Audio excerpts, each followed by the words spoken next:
Welcome to my YouTube channel commercials. आज हम करेंगे बिल ऑफ एक्सचेंज में, यहाँ भी करेंगे लाइक रिटायरी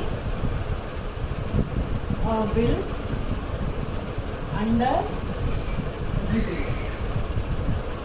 रिटायरी का मतलब होता है अगर जो ड्रॉई है वो हमें अर्ली पेमेंट कर रहा है, ठीक है। जब अर्ली पेमेंट कर रहा है तो उसको क्या बोलेंगे हम, रिटायरी। मतलब जो मैच्योरिटी डेट थी उससे पहले वो हमें उसकी पेमेंट कर रहा है, बिल की जो अमाउंट थी उसकी, उसको हम बोलेंगे रिटायरी। तो अगर वो जल्दी पेमेंट कर रहा है तो क्या है, जो ड्रॉई है उसको कुछ रिबेट देता है, कुछ डिस्काउंट देता है अर्ली पेमेंट के लिए, ठीक है।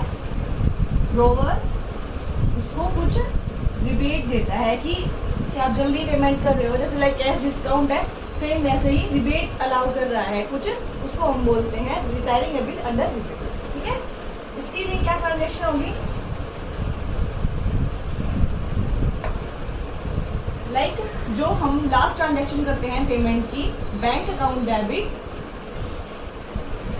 टू बिल्स रिसीवेबल अकाउंट, यही करते हैं हम पेमेंट की जब हमें बिल्स रिसीवेबल जो पेमेंट रिसीव होती है।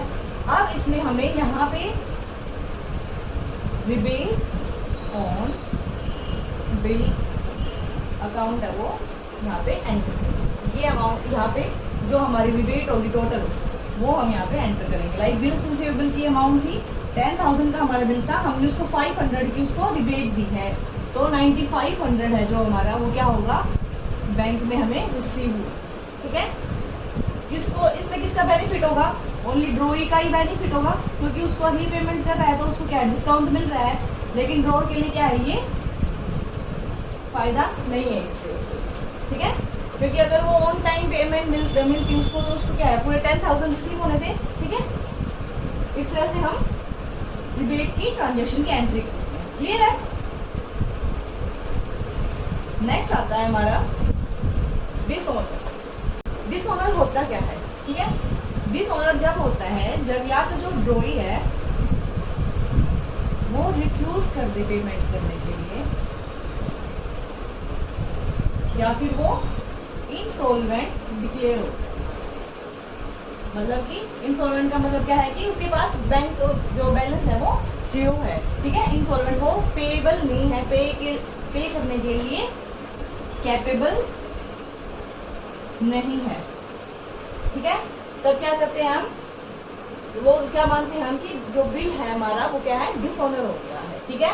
अब इसके लिए क्या है, हमारा बिल डिसऑनर हो जाता है तो उसके लिए क्या है, जो भी उसका होल्डर है उस टाइम पे वो पेमेंट कैसे रिसीव कर सकता है, या तो जो जिसने भी उसको एंडोर्स किया है फर्स्ट उसको सीख करेगा वो पेमेंट के लिए, ठीक है। जो भी प्रायर जितने भी प्रायर एंडोर्सर्स रहे हैं उनसे सीख करेगा वो पेमेंट के लिए। अगर विद इन स्पेसिफाइड टाइम और आफ्टर डिसऑनर वो क्या है, वो जो नोटिस मिला है डिसऑनर का उसको सेंड करता है, ओनली देन, ठीक है। जिस किसी के पास भी अगर वो इससे रिलेटेड इंफॉर्मेशन सेंड नहीं करता है जो प्रायर एंडोर्समेंट, तो उसके लिए क्या है, वो अपना राइट खो देता है कि मैं उससे अमाउंट रिसीव कर सकता हूँ, ठीक है। अगर मान लिया कि एंडोर्सर जो भी प्रायर एंडोर्सर था उसने उसको कोई भी नोटिस नहीं भेजा डिसऑनर से रिलेटेड कि डिसऑनर हो गया है बिल, तो क्या है वो उससे पेमेंट को नहीं रिसीव कर सकता, ठीक है। अब वो क्या करेगा, डिसऑनर हो गया है तो अगर बिल डिसऑनर हो गया है तो वो उसको कहाँ लेके जाएगा, नोटरी पब्लिक, ठीक है। कोर्ट के वहां पे होते हैं नोटरी पब्लिक, उनको ये अपना बिल है वो शो करेगा डिसऑनर। वो क्या करेगा, नोटरी पब्लिक है वो सेम अगेन फर्स्ट पहले तो एक्सेप्टेंस, जो एक्सेप्टर होता है उस बिल का, उसको पेमेंट के लिए फिर से पूछता है।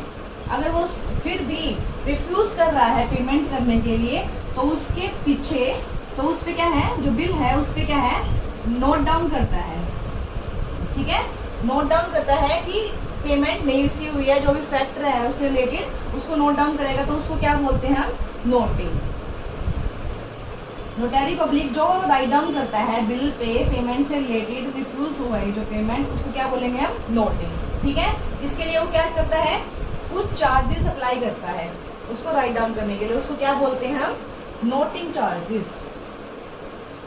क्या बोलते हैं हम? Noting charges. अब क्या है, नोटरी पब्लिक है जो, उसको जो पेमेंट करनी है, जो भी पेमेंट करनी होगी वो उस टाइम पे कौन करेगा? जिसके पास वो होल्डर ऑफ बिल होगा, होल्डर उस टाइम पे उससे रिलेटेड जो नोटिंग चार्जेस की पेमेंट करता है। ठीक है, लेकिन इसके लिए कौन लायबल है? जो उसने भी पेमेंट नहीं की है। कौन किसने नहीं किया है? ड्रॉई और एक्सेप्टर। ठीक है, तो वही लायबल होगा जब वो पेमेंट उनसे सीख करेगा, जो भी जिससे वो पेमेंट सीख करेगा वो पेमेंट के लिए लायबल होगा। जो भी नोटिंग चार्जेस होंगे उनके, वो उस अमाउंट में, जो बिल अमाउंट है उसी में ऐड करके हम उससे लेते हैं अब पेमेंट। ठीक है, तो इसकी पेमेंट है उसको हम, उसके लिए भी हम एंट्री करते हैं। ठीक है, और बिल डिसऑनर से हम क्या एंट्री करेंगे? लाइक एक्स ने वाई को कुछ सेंड किया था, मतलब Y is the acceptor of the bill.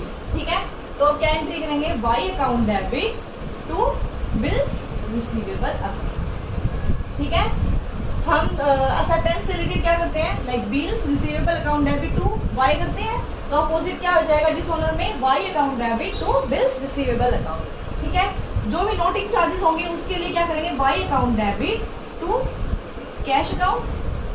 ठीक है, अब हम क्या करते हैं? इन दोनों की एक सिंगल एंट्री करते हैं ओनली, इन दोनों को मिक्स करके, like Y account debit to bills receivable account to cash. ये किसकी एंट्री है? जो हमें नोटिंग चार्जेस हमने पे की है उनके लिए। ठीक है, इस तरह से हम एक जो कंबाइंड एंट्री है इन दोनों की, वो ऐसे करते हैं। ठीक है, जो है ड्रॉअर की बुक में है, ड्रॉई की बुक में क्या एंट्री होंगी? Like bills BP account, bills payable account debit to X to BP करते हैं हम। ठीक है, उसके बाद क्या करते हैं? Bills payable account debit to bank account करते हैं। उसके रिगार्डिंग क्या करेंगे हम? जो भी नोटिंग चार्जेस अकाउंट डेबिट और cash noting charges account debit to X. अब इन दोनों की एक कंबाइन एंट्री करेंगे, bills payable account debit noting charges account debit. Same इसमें जैसे हमने ये की थी कंबाइन एंट्री, सेम इसी में ये डिसऑनर की है, ये नोटिंग चार्जेस जो उसने पे किए होंगे उसकी टू एक्स। ठीक है, ये हम एंट्रीज करते हैं अपनी बुक्स में। उसके बाद क्या करेंगे हम? जब पेमेंट रिसीव होती तो bank account debit to one. ठीक है, इस तरह से हम डिसऑनर की एंट्रीज करते हैं अपनी बुक्स में। अब इससे रिलेटेड एक सम कर लेते हैं हम, क्लियर हो जाएगा। एक्स ने गुड्स सेल की हैं वाई को 20,000 लेस कैश पर 2% कैश डिस्काउंट, मतलब जिसने कैश डिस्काउंट किया है तो पहले सेल की एंट्री होगी Y account debit to sales. ठीक है, 20,000 की है। उसके बाद हम कैश डिस्काउंट की, cash account debit discount allowed account debit to 1। अब कितना है? 2% का हमें कैश डिस्काउंट रिसीव हुआ है, तो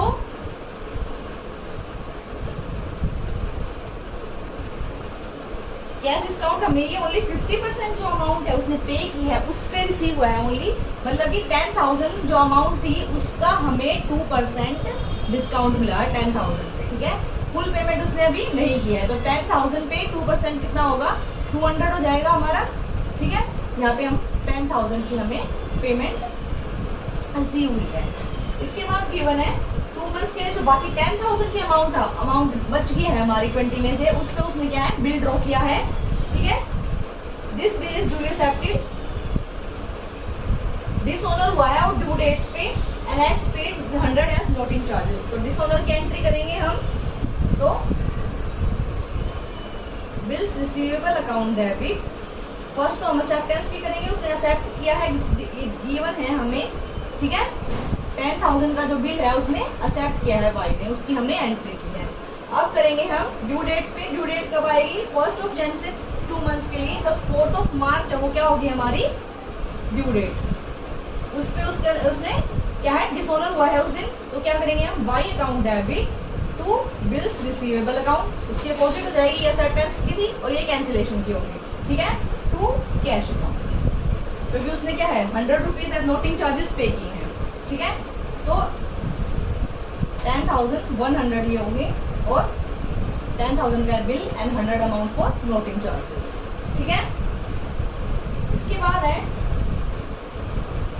Y paid amount due by cheque after 10 days. 10 days के बाद क्या है बिल उसने फुल पेमेंट की है, 10 डेज के बाद उसने अमाउंट जो है वो फुल पे करी है, तो 14 मार्च जो वो क्या होगी हमारी पेमेंट की एंट्री होगी। तो bank account debit to Y कितनी होगी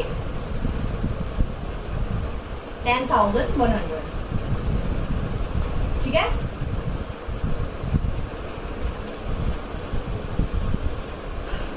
क्लियर है? अब वाई की बुक्स में जो ड्रॉई है उसकी बुक्स में कैसे एंट्री करेंगे? फर्स्ट परचेजेस की, तो purchase account debit to X हो जाएगा 20,000 से परचेजेस की एंट्री करेंगे ड्रॉई की बुक में टू एक्स 20,000। नेक्स्ट होगी हमारी डिस्काउंट की, X account debit to cash account to discount received account 10,100, 10,000 आएगा इसमें, तो 9800 हमें रिसीव हुआ है और 200 हमें डिस्काउंट अकाउंट। इसके बाद आएगी एक्सेप्टेंस की, X account debit to bills payable account 10,000 की जो हमारा बिल प्रिपेयर हुआ है, ठीक है। अब इसके बाद क्या होगा, जो हमारी एंट्री थी डिसऑनर की, अब वो हम जो कंबाइंड एंट्री है सेम वही इसमें भी करेंगे। क्या होगी हमारी bills payable account debit noting charges account debit to X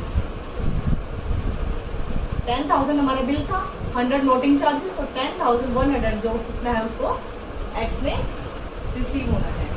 अब क्या है पेमेंट की entry, X account debit to bank account, cheque से पेमेंट है 10,100 की जो हमें अमाउंट है वो रिसीव, ठीक है।